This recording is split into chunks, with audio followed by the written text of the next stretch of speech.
Greetings, YouTube world. It is me, Wiz-Kid, coming back at you live again. And this time we have a very interesting chart. None other than Steve-O of Jackass. And I'm very sorry to the people on my astrology page who have been waiting very patiently for this one. I'm very sorry. I've just been caught up in life and just other stuff lately. I haven't been able to get to it. But now I'm finally able to get to it, and I'm very fascinated with this chart for sure. Now, one of the first things I want to bring up is his missing birth details. Now, we're not entirely sure now if his moon is either in Pisces or Aries. Now, personally, it's very hard to draw the line with this because I can definitely see him being a very action-oriented type of Aries internally. I mean, in fact, he does a bunch of spontaneous dares, doesn't think about it. Very impulsive Aries energy, and especially because there would be that association, hypothetically, if the moon was in Aries, with Leo right here, all about performing stunts, all about showing off things that characterize Leo. Now, if it's in Pisces, this would certainly explain his drug use. This would definitely explain his drug addictions and everything like that too. But also the North Node and Neptune here in Sagittarius as well, making a mutual reception here with Jupiter and Pisces being the natural ruler of both the signs, being that there is also mutual aspect between these two. One sign's planet's rule should be another, yada yada yada. Now, personally, I don't know. I'm really feeling a water vibe. I don't know about y'all, but I'm really feeling a water vibe with him personally. I mean, it's just, you can kind of see from the deep set eyes and just like, I don't know. There's something about his vibe. Like, I feel like, because I'm a water sign, don't mean to get off topic here, but I feel like especially with water signs, we can kind of feel each other's presence and everything. And I feel like he could very possibly be a Pisces moon. Now, I'm not sure about that. Don't quote me on that, but that's just what I feel. But as far as the ascendant goes, personally, my opinion is either Aquarius or Capricorn. Now, the reason I say this is because Aquarius do have this sort of like alien-like appearance, and no offense to some Aquarius folks out there, but especially the risings, they do have this like otherworldly sort of like airhead kind of vibe about them. Not like a totally airhead, but as if they don't totally like belong here. Like there's something really exotic about their presence, and with Steve-O especially, well, also I also feel like it could be a Sagittarius association. There could be, well, either Sagittarius ascendant, maybe Aries rising. I'm also guessing those two, especially because he is so daring and he is so like just impulsive with whatever he decides to try to do. I mean, don't be surprised if there's not really a lot to say about this chart, because I mean, literally, it's pretty clear cut if you are into astrology and you do know a good amount about it. But for the folks that obviously don't, I'm going to point that out for you.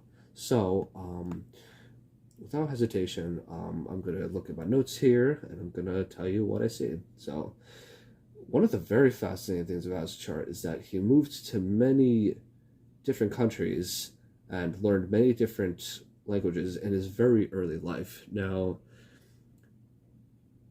what's very interesting is that, remember what I was literally just talking about with the North Node in Sagittarius, as well as Neptune right here, as well as this Pisces aspect with Jupiter being the natural ruler of just Sagittarius, but also ruling its own sign. Literally, Sagittarius represents the 9th house and Pisces represents the 12th house.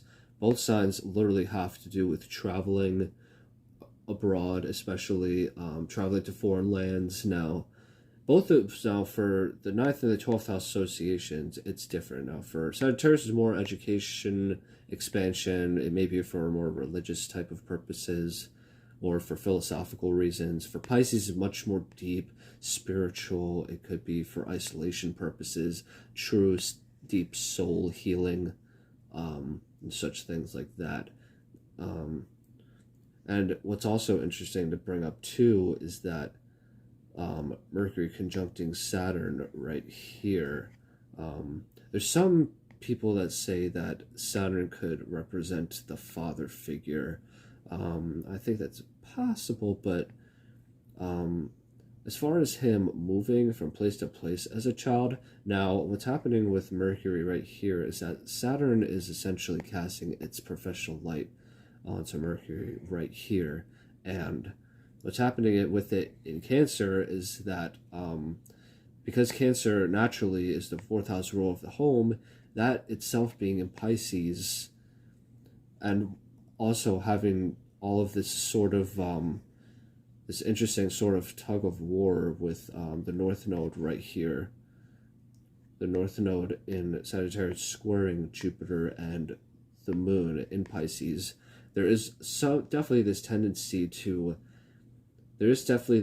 especially early on in life, because Cancer does rule the childhood, and especially the Moon is like very early childhood conditioning, like very like young into sort of like toddler infancy stages of life, especially when he was younger, especially because Mercury represents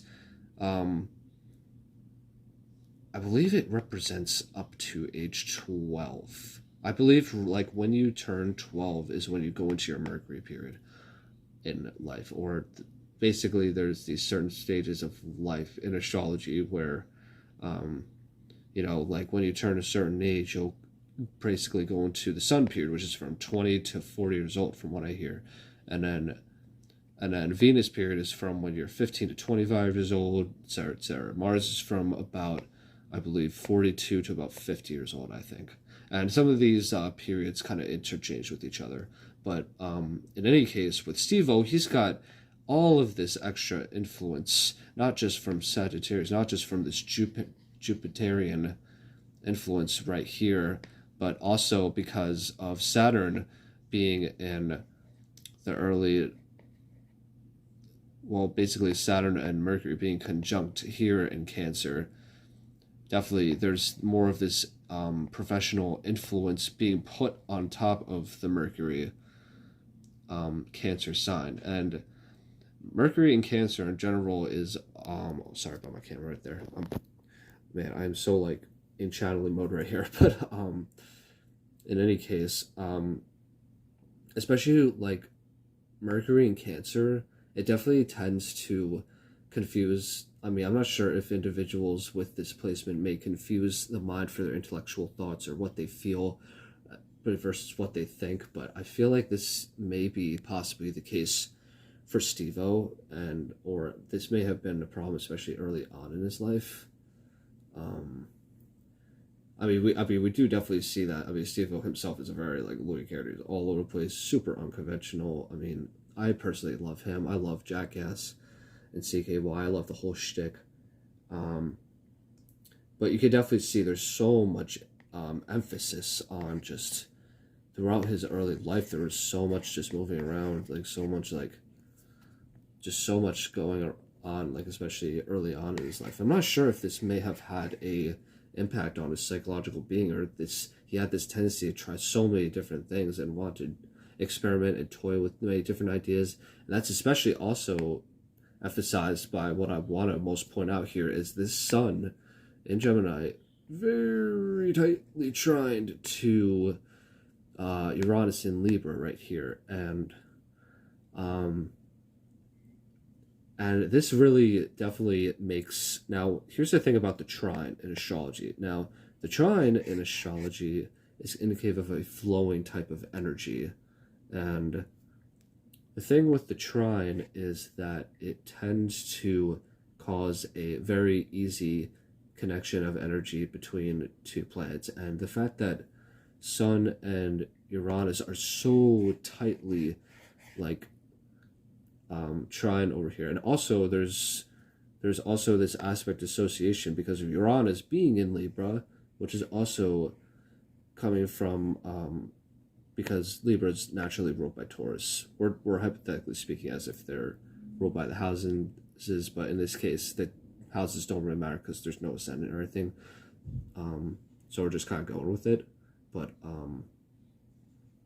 there still is that like mutual sort of reception and that energy going on right there. So especially because Venus is in Taurus, and especially with Venus being in Taurus and also being naturally, well, being sextile the Mercury in Cancer and this Jupiter in Pisces, there's so much of this energy of wanting and needing to explore like all these like sort of different pleasures of life, all of these like just toying with like all sorts of different ideas, traveling different places. Like there's so much experimental type of energy of just wanting to learn, wanting to grow, like wanting to try all this different stuff, you know. And I get a really good energy from his chart. Don't get me wrong. That is pretty much Steve-O's chart. Yeah, I mean, there's definitely so much emphasis on him. I mean, the fact that he does perform wild and crazy stunts. I mean, Sun trining Uranus right there. The Northern Node represents everything unconventional. It's actually one of the natural rulers of Aquarius in Vedic astrology. That's something that many people don't know, unless you know about Vedic astrology, of course. But yeah, I mean, as far as the drug use goes and everything, all of the drug use that he was so accustomed to, I mean, there's so much emphasis here on spiritual transcendence of the self here. If we're speaking to that, the moon is also in Pisces, which is still in question, but yeah, and literally Pisces is one of the signs that represents drug use, drug taking, escaping from realities, escaping through fantasies, escaping through film, and such things of that nature. And yeah, if his moon was in Aries, I would definitely, I mean, if anything, it would definitely be in the very early degrees of Aries, in which case it would also be opposing his Pluto in Libra, which would make him very, very impulsive and maybe make him a bit of a control freak, especially in his younger years, which some may know about his drug use and everything, which I'm very glad that he has gone sober in his adult life and everything. He's looking like he's in great shape and everything. His podcast is great and everything. I love him. But there's no doubt that, I mean, he certainly struggled with these things when he was younger. But of course, like with anyone, they mature, you know, they get older, and eventually they realize they have to make a change. And that is certainly what he has done. Hypothetically speaking, too, if his moon was in the early degrees of Aries, if it is, then it will also not only be opposed to the Pluto in Libra here, but it would also be trining the Mars in Leo as well, creating this strange power dynamic between the moon, his psychological self, Pluto, the planet of underground, of explosions, of the underworld, things hidden beneath, and his action taking part, well, his action oriented part of himself. Yeah, that is pretty much it. Let me know what y'all think.